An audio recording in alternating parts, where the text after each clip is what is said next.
Olá! Olha, os materiais que a gente tem aqui para nossa conversa de hoje são, na verdade, um conjunto de anotações para quem está na batalha dos concursos, focado em direito penal.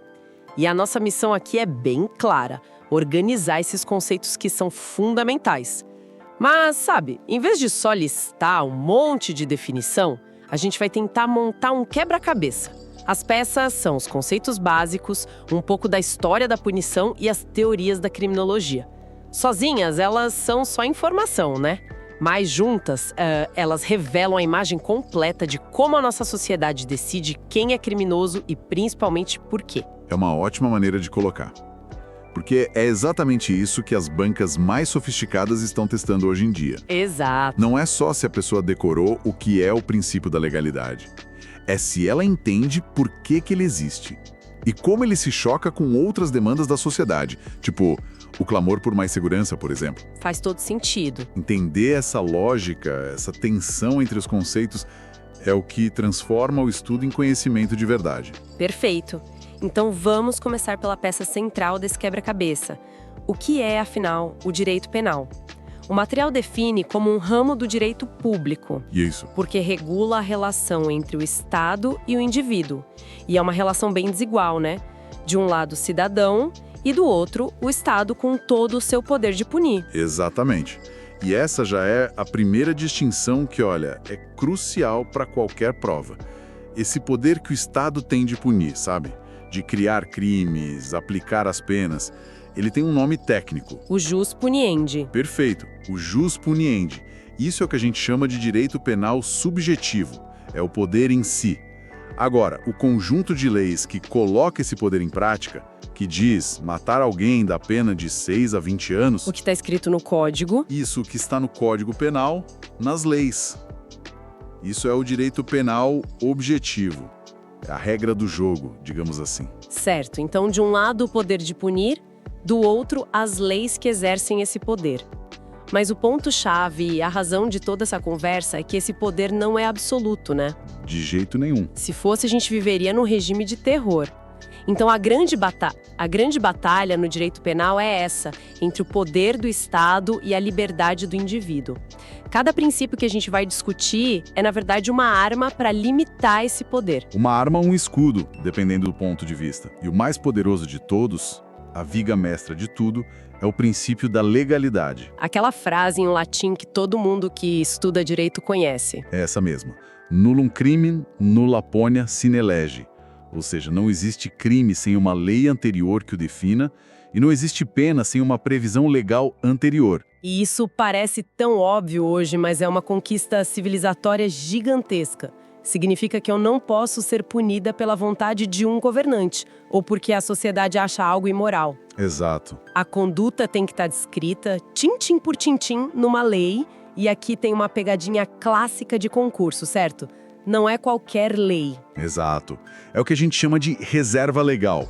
Apenas a lei em sentido estrito, ou seja, lei ordinária ou lei complementar, que foi aprovada lá no Congresso Nacional, pode criar crimes. Ah, então nem uma medida provisória, por exemplo, mesmo em um caso de urgência. Nem medida provisória. Um decreto do presidente, uma portaria de ministério, um costume. Nada disso pode criar uma nova infração penal. É a garantia máxima de que as regras do jogo são claras e foram feitas pelos representantes do povo. Entendido. A legalidade é o grande muro de contenção. Mas e as outras armas de defesa? Os materiais citam várias, por exemplo, o da intervenção mínima. Esse princípio é como se fosse um filtro. Ele diz que o direito penal, por ser a ferramenta mais violenta do Estado, só pode ser usado em último caso. É a famosa ultima ratio. O último recurso. Isso. Se um problema pode ser resolvido com uma multa, uma indenização, não tem por que usar a artilharia pesada do sistema criminal. O direito penal só deve se preocupar com os ataques mais graves, as coisas mais importantes. E o que seria um bem importante? Isso não é meio subjetivo? O que impede o Estado de dizer que, sei lá, a honra do governante é um bem super importante para criminalizar críticas? Excelente pergunta. E é aí que entra outro princípio fundamental, o da ofensividade ou lesividade. Não basta que a lei diga que algo é crime. A conduta na prática precisa de fato machucar ou colocar em perigo real um bem de outra pessoa. Ah, então pensamentos e intenções? Ou um estilo de vida que não prejudica ninguém, nada disso pode ser crime. Isso impede a criação dos crimes sem vítima e garante que o direito penal se ocupe de danos concretos e não de moralidade. Faz todo sentido. E a lista continua, né? Tem o princípio da culpabilidade, que diz que ninguém pode ser punido se não agiu com intenção, o dolo, ou pelo menos com algum descuido, a culpa. E o da humanidade das penas, que proíbe tortura, penas de morte. Mas tem um que sempre gera debate, o da insignificância. Ah, esse é o queridinho das provas. O princípio da insignificância ou da bagatela. Ele funciona como uma lente de aumento. O juiz olha o caso concreto e se pergunta: essa lesão foi tão minúscula, tão insignificante, que nem vale a pena ligar toda a máquina do direito penal? Se a resposta for sim, ele considera que o fato nem é típico. Ou seja, nem chega a ser crime. Mas como se mede o que é insignificante? Furtar uma caneta de um colega parece insignificante. E furtar um pacote de macarrão de um supermercado? É aí que entram os 4 requisitos do STF que todo concurseiro precisa ter na ponta da língua. A conduta precisa ter 1. Mínima ofensividade. 2. Nenhuma periculosidade social. 3. Reduzidíssimo grau de reprovabilidade. E 4. Inexpressividade da lesão jurídica. Todos os 4? Todos os 4. Se faltar um, já não se aplica. E a dica de prova é essa. As bancas adoram criar cenários onde um desses requisitos falha. O mais comum é o furto de algo de pequeno valor, mas por um réu reincidente, sabe? Certo. O STF e o STJ, eles têm decisões para lá e para cá sobre isso. Mas a tendência mais recente é dizer que a reincidência sozinha não impede a aplicação do princípio. Mas é um tema quente. Ok. Com essa base de princípios bem clara, que funciona como o escudo do cidadão, vamos organizar as ideias. A teoria mais aceita no Brasil diz que, para algo ser crime, precisa passar por 3 filtros, como um checklist. Isso. É a famosa teoria tripartite. Pensa num bolo de 3 camadas. Para ter o bolo crime, precisamos das 3, sem exceção. A primeira camada é o fato típico. Que é... A pergunta aqui é simples. A conduta da pessoa se encaixa perfeitamente na descrição do crime que está na lei. Se a lei diz matar alguém e a pessoa atirou e matou, pronto, temos a primeira camada. Certo. E a segunda camada do bolo? A segunda é a ilicitude. A pergunta agora é: essa conduta, que é típica, ela é também contrária ao direito? Ou existe alguma permissão da lei para que ela fosse feita? Tipo a legítima defesa. Exatamente. Matar alguém é típico, mas se foi em legítima defesa, a lei justifica. A legítima defesa retira essa segunda camada do bolo e a conduta deixa de ser crime. Entendi. E por último, a terceira camada? Culpabilidade. Aqui, o foco sai do fato e vai para o autor. A pergunta é: essa pessoa que praticou um fato típico e ilícito pode ser responsabilizada? Ela tinha condições de entender o que estava fazendo? Se a pessoa é menor de 18 anos ou tem uma doença mental que a impede de entender os atos, por exemplo, ela não é culpável. Sem a terceira camada, não temos o bolo crime completo. Essa analogia do bolo deixa tudo bem mais claro. Fato típico, ilícito e culpável.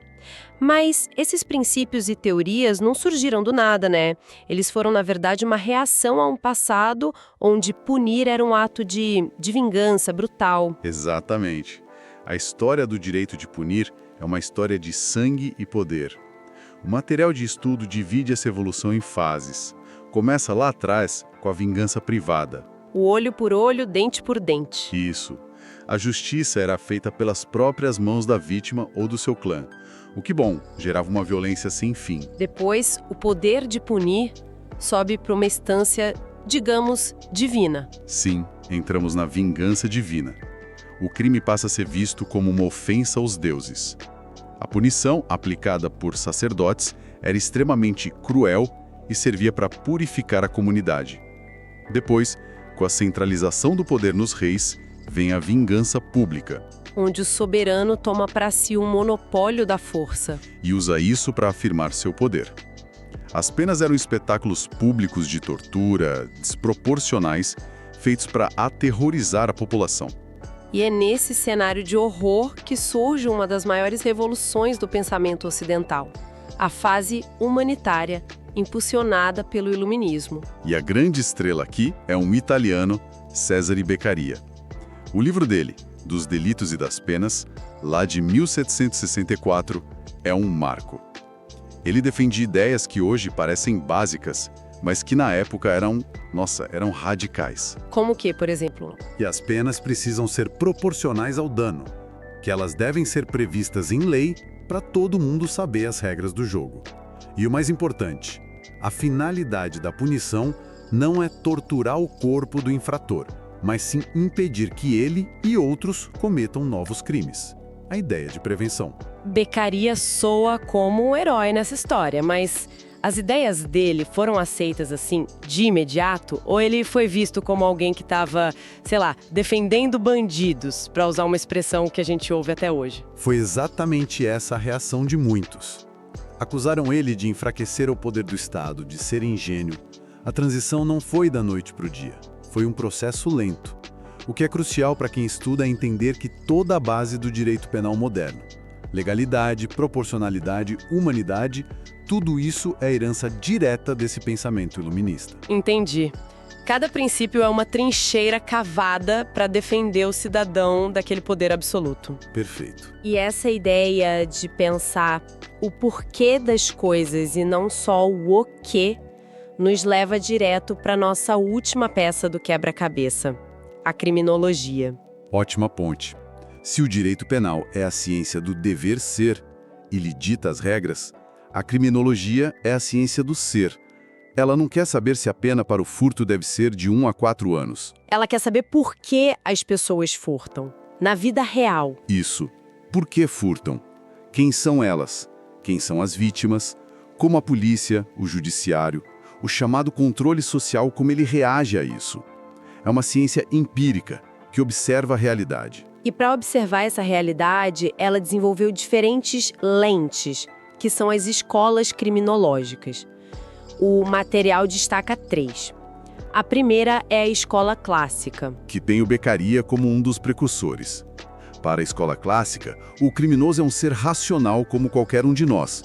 Ele tem livre-arbítrio e escolhe cometer o crime depois de pesar os custos e os benefícios. Se o benefício parecer maior que a pena, ele age. Exato. Por isso, o foco dessa escola é no ato, no crime em si. E a pena precisa ser só o suficiente para desequilibrar essa balança. Mas aí vem a escola positiva e vira tudo de cabeça para baixo. Completamente. Para os positivistas, como Lombroso e Ferri, lá no fim do século XIX, o livre-arbítrio é uma ilusão.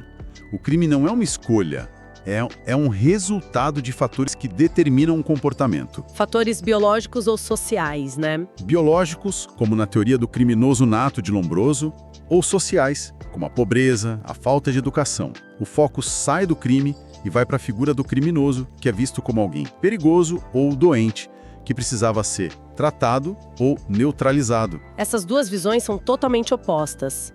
Uma fala em escolha racional, a outra em determinismo. Como elas se aplicariam na prática a um mesmo caso? Digamos, um jovem de periferia que furta um celular. Ótimo exemplo. O classicista diria: ele ponderou os riscos e decidiu furtar. A pena deve ser proporcional ao furto para que ele e outros não façam essa escolha. Já o positivista diria: precisamos investigar a vida dele. Qual a sua condição social, sua educação? O crime é só um sintoma. A medida a ser aplicada deve focar na periculosidade dele. São duas lógicas que não se conversam. E então surge a terceira lente, a criminologia crítica, que parece questionar a própria pergunta que eles estão fazendo. Exatamente.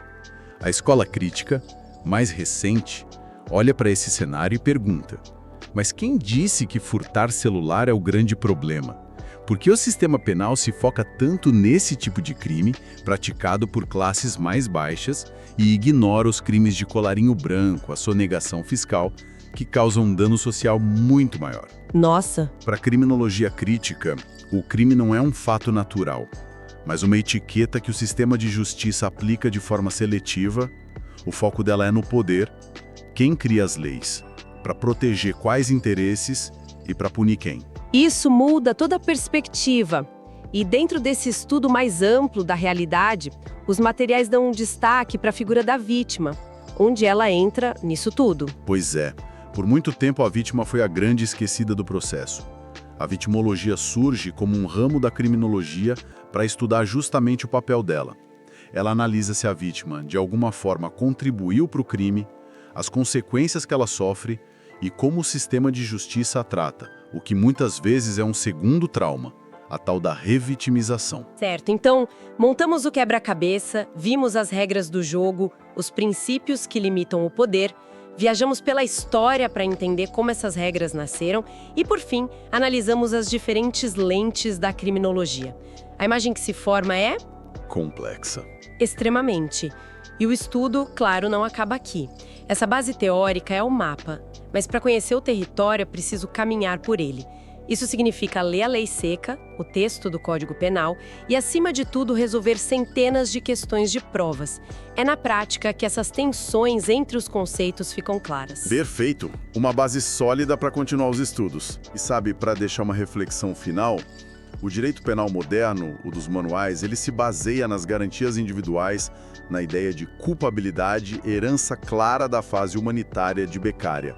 Ao mesmo tempo, a sociedade, a mídia, o discurso político muitas vezes clamam por segurança a qualquer custo, uma preocupação que era central para a escola positiva, com sua ideia de defesa social.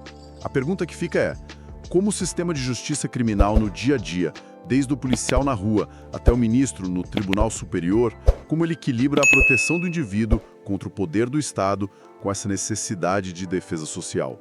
Essa tensão define, hoje, quase todos os grandes debates sobre leis, penas e justiça no Brasil.